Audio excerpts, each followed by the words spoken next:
అలానే మిస్సెస్రావు దాదాపు 2500 నుంచి 3000 కిలోమీటర్ల మేర రాకాసి మేఘాలు తరలి వస్తున్నాయి, భారతదేశాన్ని చుట్టుముడుతున్నాయి, చుట్టుముట్టబోతున్నాయి అనేది సోషల్ మీడియాలో బాగా వైరల్ అవుతున్నటువంటి న్యూస్.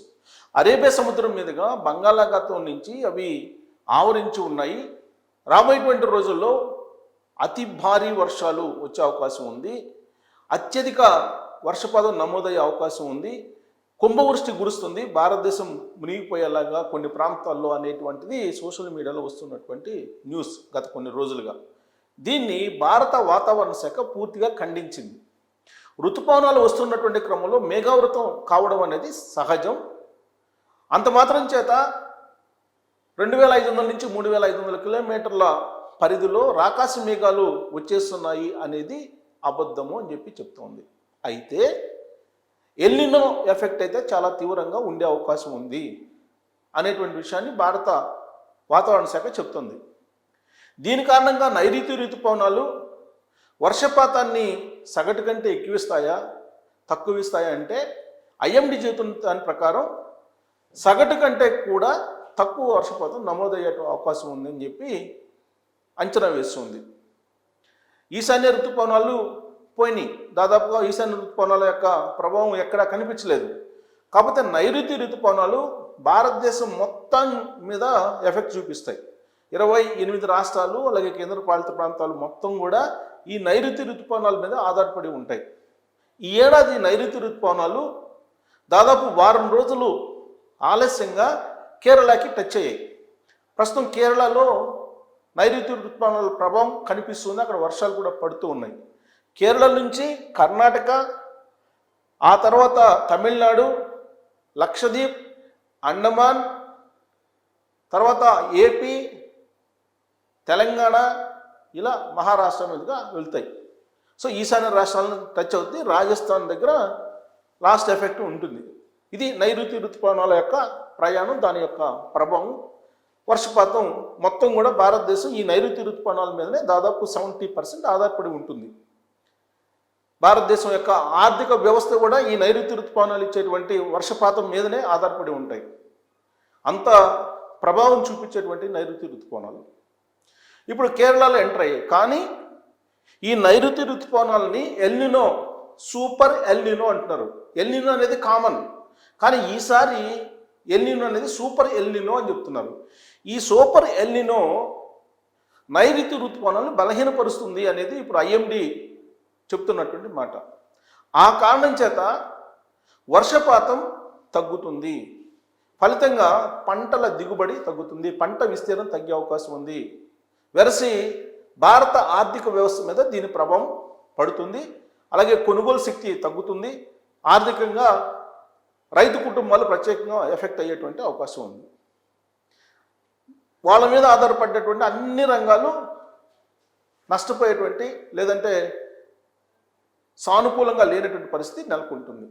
ఇది ఓవరాల్గా నైరుతి ఋతుపవనాలకు సంబంధించినటువంటి అంశం. అయితే సోషల్ మీడియాలో వస్తున్నటువంటి న్యూస్ రెండు రకాలు.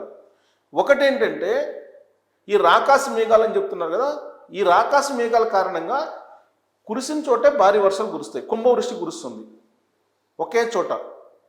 కురవని చోట అసలు కురవదు. అంటే ఒకవైపు అతివృష్టి, మరోవైపు అనావృష్టి, ఇలా దేశం ఉండే అవకాశం ఉంది రాబోయేటువంటి రోజుల్లో అని అంచనా వేస్తూ ఉంది.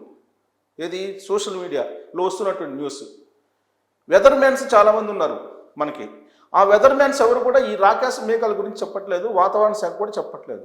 మరి ఎక్కడ బయలుదేరిందో కానీ సోషల్ మీడియాలో బయలుదేరింది రాకాసి మేఘాలు అని చెప్పి దాదాపు వారం రోజుల నుంచి. అది అరేబియా సముద్రంలో ఉన్నప్పటి నుంచి బయలుదేరి చెప్తున్నారు. ఇప్పుడు వస్తున్నవి కూడా రాకాసి మేఘాలు అని చెప్పి చెప్తూ ఉన్నారు. వీటి వల్ల అతివృష్టి, అనావృష్టి, ఇది ఒక అంశం. రెండో అంశం ఏంటంటే ఈ నైరుతి ఋతుపవనాల మీద సూపర్ ఎల్నినో ఎఫెక్ట్ ఉంటుంది. కాబట్టి వర్షాలు అసలు కొన్ని చోట్ల పడవు, చాలా వరకు సగటు కంటే తక్కువ ఉంటుంది అని అంటున్నారు. సరే, భారతదేశ వ్యాప్తంగా ఎలా ఉన్నా కానీ తెలుగు రాష్ట్రాల పరిస్థితి ఏంటి? తెలుగు రాష్ట్రాల్లో నైరుతి ఋతుపవనాల మీదనే ఎక్కువ పంటలు ఆధారపడి ఉంటుంది, వ్యవసాయం మొత్తం ఆధారపడి ఉంటుంది. రాబోయేటువంటి వారం రోజుల్లో వర్షాలు పడలేదనుకోండి, ఇక ఆల్మోస్ట్ ఈ సంవత్సరానికి వర్షాలు ఉండే అవకాశం లేదు అనేది వాతావరణ శాఖ అంచనా వేస్తుంది. అంటే ఈ నైరుతి ఋతుపవనాలు స్కిప్ అయిపోయేటువంటి అవకాశం ఉంది. కారణం ఏంటి? Super El Niño effect. ఈ సూపర్ ఎల్నినో అనేది గతంలో ఎల్నినో అనే సందర్భాల్లో చూసాం, దాని ఎఫెక్ట్ కూడా చూసాం. కానీ ఈ సూపర్ ఎల్నినో ఎఫెక్ట్ చాలా తీవ్రంగా ఉంటుంది, మేఘాలని వర్షించకుండా చేసేస్తుంది. కాబట్టి మేఘాలు కనిపించినా కానీ వర్షం రాదు, మేఘాల పాటికి మేఘాలు వెళ్ళిపోతాయి. ఆ కారణంగా వర్షాలు పడవు. సో దాంతో కరువు ఏర్పడుతుంది, కరువు వచ్చే అవకాశం ఉంది. ఇంకొక 1 వీక్లో తెలుగు రాష్ట్రాల్లో కనుక వర్షాలు పడకపోతే నైరుతి ఋతుపవనాల ప్రభావంతో ఇక ఈ సంవత్సరం వర్షపాతం అనేది చాలా కష్టం అని చెప్పి భారత వాతావరణ శాఖ అంచనా వేస్తుంది. ప్రత్యేకించి హైదరాబాద్ లాంటి సిటీలకి ఇప్పటికే నీటి కటకట ఉంది. మంచినీళ్ళు దొరకనటువంటి పరిస్థితి. కొన్ని ప్రాంతాల్లో ట్యాంకర్స్ మీద ఆధారపడ్డారు. ఈ వారం రోజుల్లో వర్షం రాకపోతే మీకు నదుల్లో కూడా నీళ్ళు లేవు.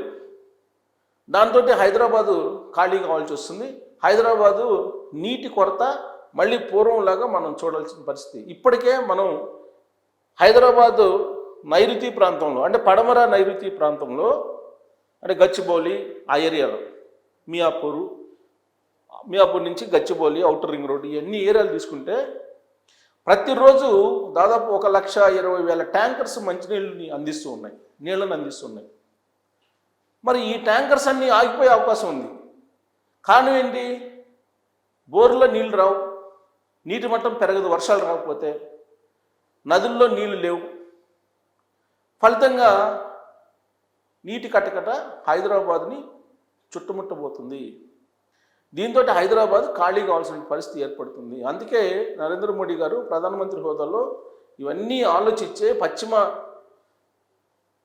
దేశాల్లో యుద్ధం జరుగుతుంది, ఆ యుద్ధం కారణంగా వాతావరణం డిస్టర్బ్ అయిపోయింది, వర్షాలు కూడా పడవు అనేటువంటి ఉద్దేశంతో, ప్లస్ ఆర్థికంగా భారతదేశం యొక్క పరిస్థితిని ఆలోచించి వర్క్ ఫ్రమ్ హోమ్ ఇవ్వండి అని చెప్పారు కంపెనీలకి.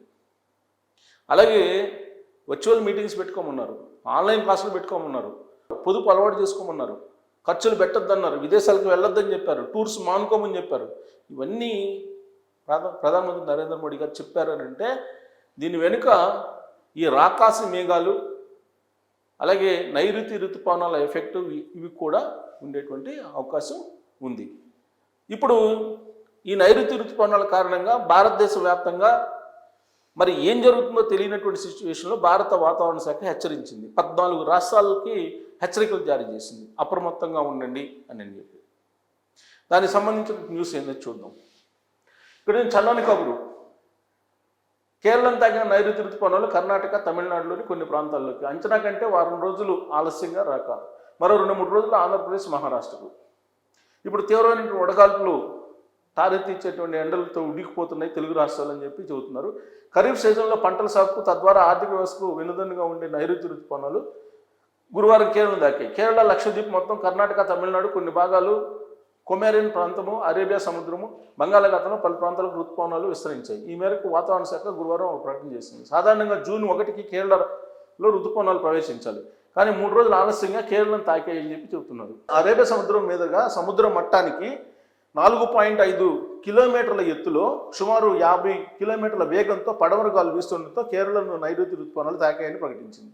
రానున్న 2-3 రోజుల్లో తమిళనాడులో, మిగిలిన ప్రాంతాల్లో, గోవా మొత్తం, కర్ణాటక, మహారాష్ట్ర, ఆంధ్రప్రదేశ్లో పలు ప్రాంతాల్లో, అరేబియా సముద్రం, బంగాళాఖాతంలో మరికొన్ని భాగాలకు, ఈశాన్య రాష్ట్రాల్లో కొంత భాగానికి ఋతుపవనాలు విస్తరించే అవకాశం ఉందని చెప్పి చెబుతున్నారు. సో ఈసారి 90% వాళ్ళే. ఎందుకంటే సగటు కంటే కూడా 90% అని అన్నారు. అంటే సగటు కంటే తక్కువ, సగటు కంటే 10% తగ్గే అవకాశం ఉందని చెప్పి వాతావరణ శాఖ హెచ్చరికలు చేస్తుంది. ఇక్కడ జూన్ 4 కేరళ ఋతుపవనాలు తాగుతున్నాయని IMD 4 రోజుల క్రితమే ప్రకటించింది. ఇదాలను ఈసారి నైరుతి ఋతుపవనాలు జూన్, సెప్టెంబర్లో సాధారణం కంటే తక్కువ వర్షపాతం నమోదవుతుందని వాతావరణ శాఖ చెబుతుంది. ఇప్పటికే దీర్ఘకాల సగటుతో పోలిస్తే 90% వానలు పడతాయని, కాగా సాధారణం కంటే తక్కువ వర్షపాతం అని చెప్పి అంచనా వేస్తుంది. ఇది విషయం. ఇక్కడ చూడండి, 5 ఏళ్లలో కేరళ ఋతుపవనాలు తాకింది 2022లో మే 27, 2023లో జూన్ 4, 2024లో మే 31, 2025లో మే 27, 2026లో మే 26. సో కాబట్టి చాలా ఆలస్యంగా ఒక 23లో మాత్రం చాలా ఆలస్యంగా వచ్చాయి. ఈసారి వచ్చిన తేదీ ఎప్పుడంటే లాస్ట్ ఇయర్ మే వస్తే ఈసారి జూన్ 4వ తారీఖు వచ్చాయి. అంటే 2023లో ఎలా వచ్చినాయో అలా వచ్చినాయి. సో ఓవరాల్గా ఏంటంటే నైరుతి ఋతుపవనాలు ఇప్పటి నుంచి మనకి జూలై ఎండింగ్ వరకు ఉంటాయి వాటి ప్రభావం. కాకపోతే వర్షపాతం తక్కువ అని చెప్పి చెబుతున్నారు. ప్రత్యేకించి ఇప్పుడు కనుక వర్షం పడకపోతే వ్యవసాయం కుంటుపడే అవకాశం ఉంది. మరి నిజంగా ఈ రాకాశ మేఘాలు సోషల్ మీడియాలో చెప్తున్న న్యూస్ ప్రకారం అయితే కనుక అతివృష్టి అనావృష్టి అంటే కుంభవృష్టి అసలు వర్షం లేకపోవడం అనేది మనం చూడబోతున్నాం అనేది భారత వాతావరణ శాఖ చెప్పకపోయినప్పటికీ సోషల్ మీడియాలో వస్తున్న న్యూస్. మరి మన రాకాశ మేఘాలు అనేది నమ్ముదామా, ఐఎండీ చెప్పింది నమ్ముదామా, దేని మీద మీకు నమ్మకం ఉంది అనేది ట్రోల్ చేయొచ్చు. Thank you.